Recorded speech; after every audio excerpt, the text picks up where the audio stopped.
अगर आप देश के सबसे बड़े बैंक एसबीआई के खाता धारक हैं और आईएमपीएस से पैसों का लेन देन करते हैं तो आपके लिए जरूरी खबर है। बैंक ने आईएमपीएस से पैसों के लेन देन की सीमा बढ़ा दी है।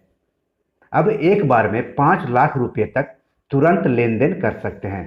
पहले यह सीमा 2 लाख रुपए थी। बैंक ने कहा है कि ग्राहकों को बैंक के डिजिटल तौर तरीकों को अपनाने के लिए प्रोत्साहित करने को लेकर एसबीआई अब 5 लाख रुपए तक के डिजिटल आईएमपीएस लेन देन के लिए कोई शुल्क नहीं लेगा। डिजिटल लेन देन YONO app, internet banking, mobile banking के जरिए किया जा सकता है।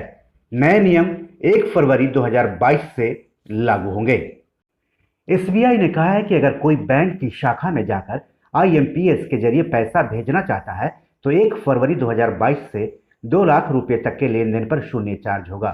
वहीं 2 लाख रुपए से ज्यादा से लेकर 5 लाख रुपए तक के लेन देन पर 20 रुपए और जीएसटी देना होगा।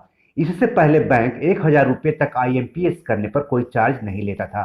1000 से 10,000 आईएमपीएस करने पर जीएसटी के साथ 2 रुपए, 10,000 से 1 लाख रुपए आईएमपीएस करने पर जीएसटी के साथ 4 रुपए, जबकि 1 लाख से 2 लाख रुपए आईएमपीएस करने पर जीएसटी के साथ 12 रुपए चार्ज के तौर पर वसूलता था।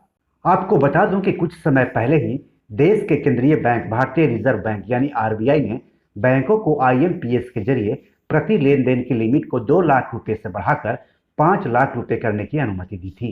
इसका मतलब हुआ कि एक बार में पहले जहां आईएमपीएस से 2 लाख रुपए का लेन देन करते थे, अब एक बार में 5 लाख रुपए तक लेन देन कर सकते हैं। तो इस तरह से एसबीआई के वैसे ग्राहक जो आईएमपीएस के जरिए पैसों का लेन देन करते हैं उनके लिए जरूरी खबर है।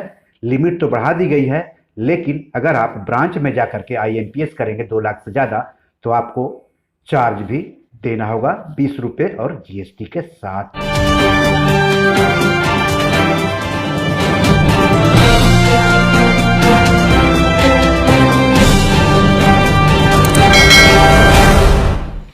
दोस्तों, ये मेरी 7 किताब है जो कि amazon.com पर पब्लिश है। आप इसे डाउनलोड करके पढ़ सकते हैं।